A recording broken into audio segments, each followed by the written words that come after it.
Have you thought about the power of your attention?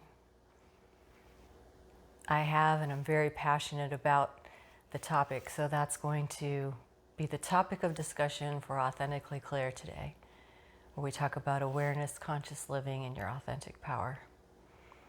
Most people really don't think about it and highly underestimate the power of their attention, which affects us on many levels, right? Our personal level, the dialogue we have with ourselves, our personal relationships, as well as what do we give our attention to out in the world. It's a layered topic. And in my studies with the author Don Miguel Ruiz and family of the Four Agreements, beautiful book. If you haven't read it, I highly recommend it. In my Shamanic studies with them, we talked about first, second, and third attention. And I think it's a beautiful way to explain it. So today I'm going to really talk about that first attention and the second attention. Because where we put our attention really defines our life, our beliefs, how we see ourselves, how we show up in the world. And we really don't give enough conversation to the power of it. It's so powerful that in today's culture, your attention is for sale. That is the reason for scarcity, fear-based marketing, calls to action, skewing statistics, fear-mongering, all of the things, because these people are not fools. They know psychology, they know human behavior, so they know the ways to grab your attention. And when they grab your attention, that's when they can sell you things. That's when they get more viewership, and they're making money off your attention. And so I want to go back now and discuss that first attention. Now, the first attention is what develops as we're children, right? We come into this world exploring, everything is new, nothing's off limits. And our attention as language develops and we start getting words for things and what's right and what's wrong and what a boy does, what a girl does, how you should show up in the world, it starts being defined to us by language. That is our first attention. That is when our attention is stolen to begin to try to navigate these expectations that are then put on us, because these become negotiations. These become negotiations to if we're good or bad, if we get attention or don't get attention, if we're loved and accepted or if we're not accepted. And that's what the first attention is about. This is something that strikes us more on a personal level initially, our first attention that's stolen, that starts to lead us down a path of domestication, of who we think we are, how we should show up in the world, and all the things associated with that, what soon becomes our identity, things that we believe, attachments that we have in the world. That's the first attention. That's something that affects us on a personal level. And as those develop, they really start to define our identity. We hold on to them, so much so that that language repeats in our own mind, and we will domesticate ourselves. We will hold on to those things that were said to us. If you dealt with a lot of trauma in childhood and had someone constantly being critical or scolding you, those conversations will be conditioned and replay and repeat in your own mind to where you will self-condition, you will self-domesticate yourself, because your attention is on those negative things, trying to be safe, trying to not repeat that, trying to not be scolded again, trying to live up to some bar of perfection that's been shaped by the structure of what you believe and what your attention has been drawn to. And that's where those are the things that we want to begin to unlearn. And as we become adults, our attention, actually, even as young children now, with so much social media, our attention is up for sale. That's how people get viewership. That's how people make money. That's what advertising is all about. And we're now in a culture where the understanding is that fear sells. We used to subscribe to sex sells, which is still probably very much true, but more importantly now they're seeing that fear sells. So a lot of things are out there to capture your attention, from the news to clickbait. We even now have rage bait, because people know that if you see something that enrages you, you'll stay on it longer.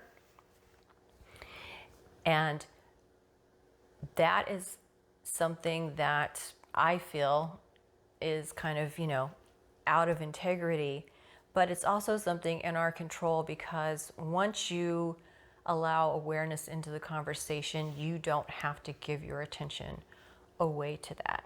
You don't have to be tempted by the negativity. You don't have to be tempted by the calls to action. You don't have to be tempted by the fear mongering, because as long as you're giving your attention to it, it's going to be there and you will find it. And quite frankly, this is where a lot of anxiety and depression and things that we're seeing now really comes from. Because when you're constantly fed a stream of fear and negativity, how else would you feel? I saw a statistic the other day, I didn't fact check it, that 1 in 3 adults have generalized anxiety disorder. I would venture to say it's probably more than that. When you're living in a culture that always wants to point out and drive your behavior by what's horrible, what's wrong, how you need to fix it, always making you feel inadequate, always making you feel like there's a next rung to achieve, a next level to achieve, a next title, more money, all of the things, it's typically normal, and you're not broken to feel anxious. And one of the first cures to that is to understand and put into your awareness the power of your attention and start taking your attention back. And that is when we get to what is referred to as the second attention. I refer to it as the second attention because you now know not to gear your attention towards those things of domestication.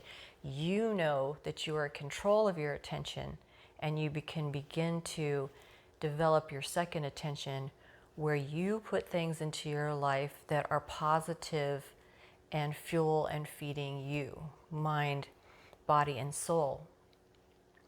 When you are aware, you will make choices like perhaps not watching the news, perhaps not scrolling on social media and setting a timer, perhaps not paying attention to ads, which, mind you, is even harder these days, because I don't know if you've noticed, but even sometimes on advertising, the volume of the ad is actually turned up higher than the program. You might have noticed this when you're watching television.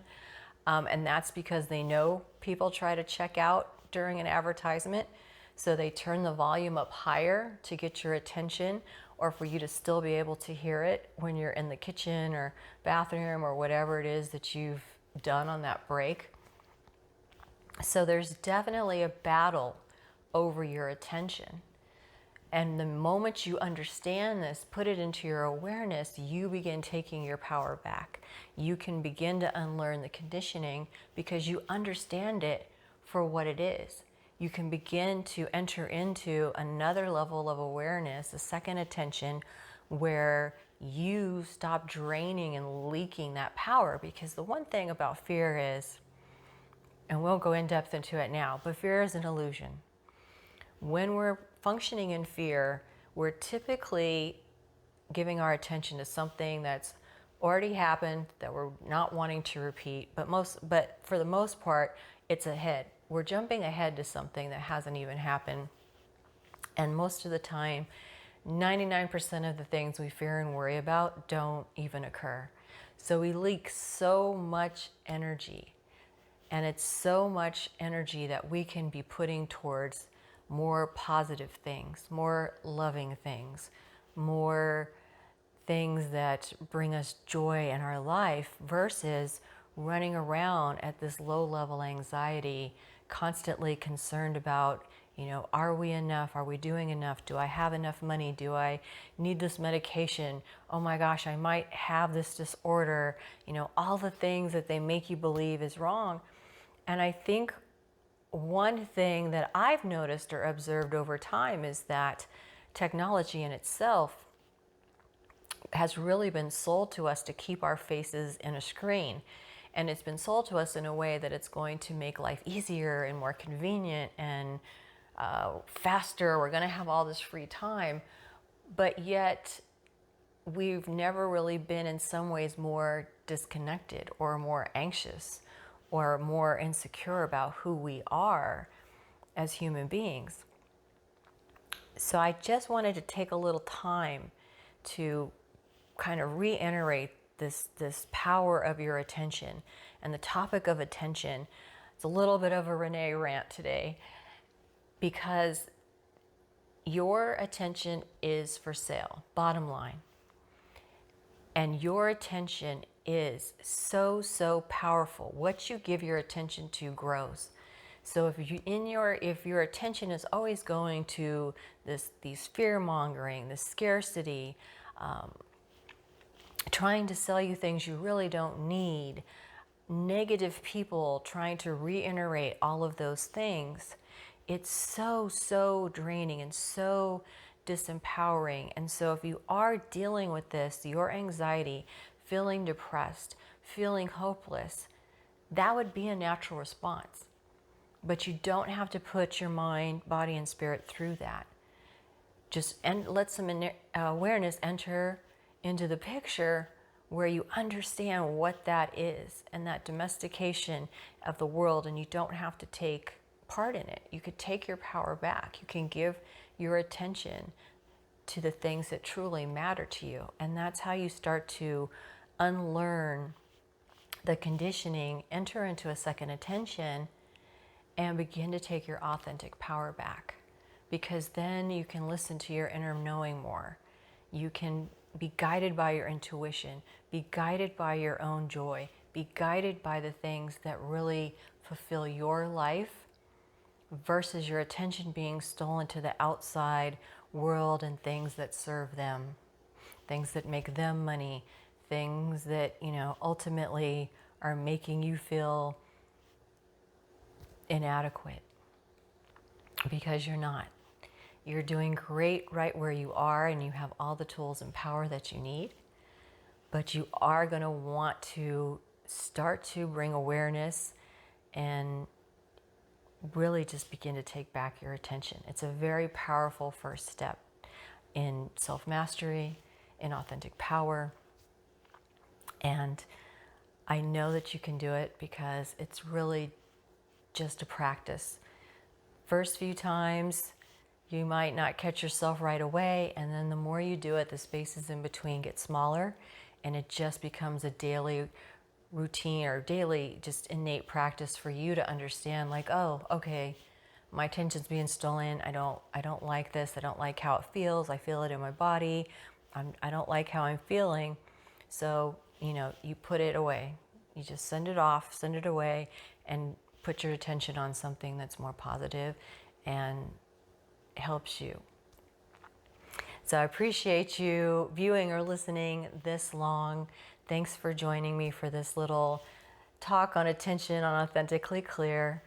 If you would like to join me for more and you feel called to self-mastery, called to awareness, conscious living, you understand the transition that we're in, I have offerings on reneelauren.com. I have one-to-one clarity sessions and concierge mentoring there. You can join me for some more in-depth reflections on my Substack and join my community there as well. And, if not, just pop on, like and subscribe here when you can. I appreciate you very much, and I hope you have a beautiful rest of your day. And remember, the power of your attention is the key to your authentic power.